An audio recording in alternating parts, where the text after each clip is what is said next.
Everyone, आप देख सकते हो यह बनने के लिए आया था बजाज का इंडक्शन, जो कि विदाउट डिस्प्ले है और ये इसका डेड प्रॉब्लम थी, ये ऑन नहीं हो रहा था, जो मैं इसे रिपेयर कर चुका हूँ। तो चलिए इसे हम चेक करके देखते हैं कि ये अभी बना है कि नहीं।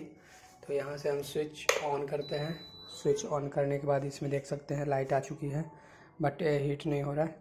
तो अभी हम इसे ऑन करेंगे यहाँ से। ठीक है, ये देखिए ये ऑन हो गया है और देखते हैं ये पानी गर्म होती है कि नहीं। थोड़ा हम वेट कर लेते हैं।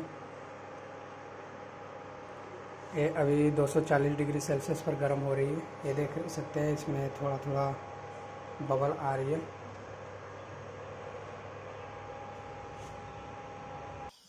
तो आप यहाँ पर देख सकते हो ये पानी खौल रही है। तो ये पूरी तरह से बन चुका है दोस्तों।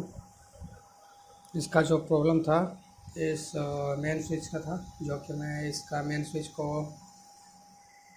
चेंज कर चुके हैं और ये पूरी तरह से इंडक्शन बन चुकी है। तो आप भी अगर